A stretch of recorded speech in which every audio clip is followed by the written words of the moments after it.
Assalamualaikum warahmatullahi wabarakatuh. Selamat siang dan salam sejahtera. Bapak Ibu, siang ini saya akan menyampaikan keajaiban efek penggandaan yang oleh Albert Einstein dikatakan keajaiban dunia yang ke-8. Karena dengan cara inilah maka orang-orang di Amerika dulu menjadi kaya. Zaman dulu ada seorang pengrajin yang mempersembahkan sebuah catur pada kaisar. Kemudian dia dipanggil oleh kaisar dan ditanyakan mau minta apa. Dia minta sebutir beras ditaruh di kotak pertama, 2 butir di kotak yang kedua, 4 butir, 8 butir, dan seterusnya dikalikan 2 setiap kotaknya sampai memenuhi ke 64 kotak itu. Sang kaisar senang karena merasa mendapatkan catur dengan harga murah. Kemudian mulai menyuruh kokinya untuk mengambil beras. Ditumpuklah di situ, di jalur pertama sampai 128 ada ditumpuk kecil, kemudian 256, 508, 1 kotak, 2 kantong, 4 kantong, dan seterusnya. Begitu 32 kantong, raja mulai sadar bahwa ini tidak betul. Akhirnya dipanggil ahli matematika dan ditanyakan berapa sebetulnya yang dibutuhkan kalau dikalikan 2 kali di setiap kotak. Untuk memenuhi 64 kotak dibutuhkan beras sebanyak 18 juta triliun butir beras. Itu adalah hasil beras di seluruh dunia dikalikan 10.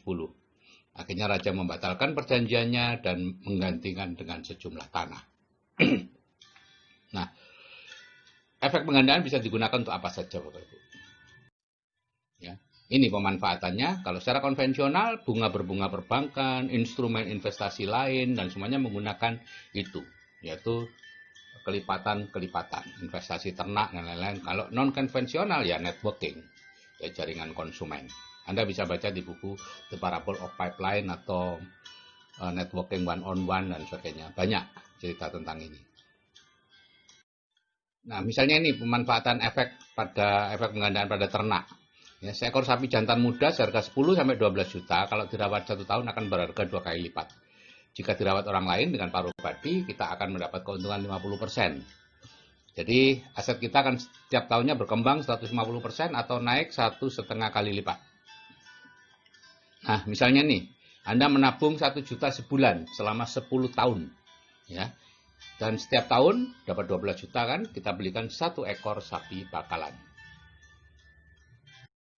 Maka ini yang akan terjadi, Bapak Ibu. Tahun pertama Anda punya 1 ekor sapi. Tahun kedua 1 ekor sapi jadi 1,5, ditambah 1 lagi yang Anda beli jadi 2,5, menjadi 3,75, tambah 1 4,75, bulatkan jadi 5.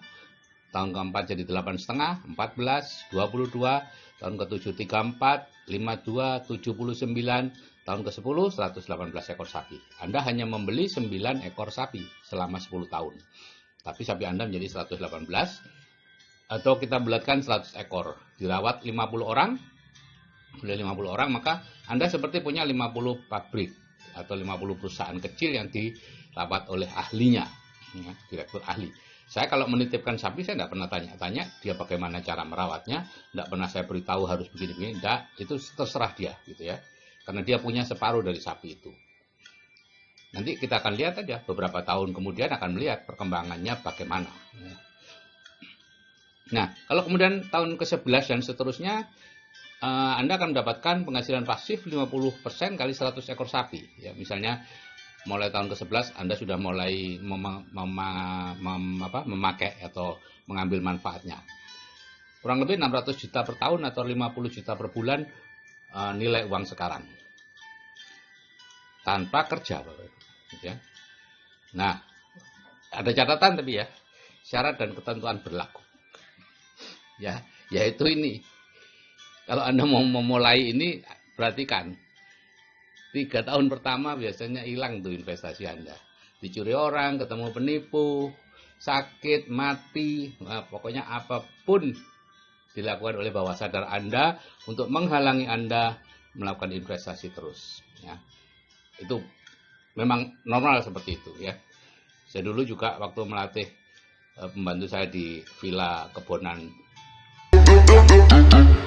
berinvestasi ya seperti itu. Apa tuh dulu? Kambing pertamanya. Kambing ya separuh mati tuh.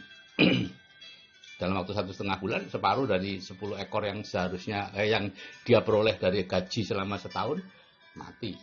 Tapi dengan dukungan dari saya bahwa itu normal dan lain-lain, maka dia terus. Biasanya orang setelah mengalami hal buruk akan berhenti untuk berinvestasi. Karena memang itulah tujuan bawah sadar Anda, yaitu supaya Anda berhenti berinvestasi dan terus bekerja keras mencari nafkah seumur hidup Anda. Nah, itu konvensional. Sekarang kalau networking atau jaringan konsumen, Anda join, kemudian Anda belanja, mengajak satu teman setiap bulan, mengajari mereka untuk juga mengajak satu teman setiap bulan. Ini yang akan terjadi, ya. 1, menjadi 2, 4, 8, ya, anggota grup Anda, ya. Mungkin ada yang tidak mengajak, lebih banyak yang tidak mengajak, tapi banyak juga yang mengajak lebih dari 1 atau lebih dari 2. Sehingga akhirnya pada bulan ke-12, Anda sendiri hanya mengajak 12 orang secara pribadi, ya, tadi perjanjiannya sebulan 1, ya, dan grup Anda menjadi 4096. Tentu kalau Anda ingin lebih cepat, ya tentu bukan sebulan 1, Ibu. Itu lebih. Kalau Anda masing-masing belanja 500.000 sebulan dalam grup, omset Anda sudah 2 miliar. Biasanya bonusnya 10%. Anda dapat 200 juta per bulan. Dan itu passive income terus-menerus karena mereka akan belanja terus di sebuah usaha networking yang baik. Nah, karena itu banyak sekali orang-orang yang menjalankan usaha networking berhasil dan bisa kaya. Tapi banyak juga yang Anda menolak gitu, atau Anda ini menjalankan di awal-awal saja semangat, setelah itu enggak. Karena syaratnya ini, Anda harus tahan 3-4 bulan pertama bekerja serius belum mendapat uang. Anda tahan enggak? Kalau Anda tahan, Anda akan sukses. Kalau enggak, ya sudah, berhenti aja. Kerja lagi seumur hidup. Bapak Ibu, Jack Ma pada waktu membangun Alibaba tahun 94, itu 3 tahun pertama dia tidak mendapat uang sama sekali dari Alibaba. Ingat ya, bukan tidak mendapat untungnya, tidak mendapat uang. Karena dia memang tidak menarik uang dari orang-orang yang dibantu, pedagang-pedagang yang memasarkan lewat webnya itu. Tapi sekarang Jack Ma menjadi orang yang terkaya di Cina. Dan orang-orang pedagang-pedagang yang dia bantu, ya tetap aja hidupnya seperti itu. Gitu ya. Tidak akan bertambah kaya. Nah, itu Bapak Ibu, mengenai efek penggandaan. Tapi Bapak Ibu, hasil akhirnya tergantung isi pikiran Anda. Ya, nanti biasanya kalau saya mengupload begini ada banyak pertanyaan tentang teknik. Pak, bagaimana sapi cari orangnya gimana, bla bla bla. Tidak penting. Apapun teknik yang Anda pikirkan, apapun cara yang Anda pikirkan, tidak penting. Karena itu tidak mempengaruhi hasil. Hasil dipengaruhi oleh bagaimana isi pikiran Anda. Apakah plafon rezeki Anda sudah naik? Atau masih segitu-gitu aja? Kalau Anda anggota BTD, atau anggota program lanjutan, atau CAA, apakah Anda sudah menyelesaikan programnya? Yaitu mendengarkan audio terapi bawah sadar, 21 kali, 2 audio, kemudian hadir di seminar yang ditunjuk. Saya tidak jualan seminar karena saya juga peserta di seminar itu. Apa sudah selesai? Kalau belum, udah deh. Nggak usah macam-macam investasi dan lain-lain karena isi pikiran Anda belum mendukung. Hasilnya tergantung isi pikiran Anda, plafon rezeki Anda. Oke Bapak Ibu, jika saya yang sudah berumur bisa berubah, Anda juga pasti bisa. Saya akhiri sekian. Wassalamualaikum warahmatullahi wabarakatuh. Selamat siang dan salam sejahtera.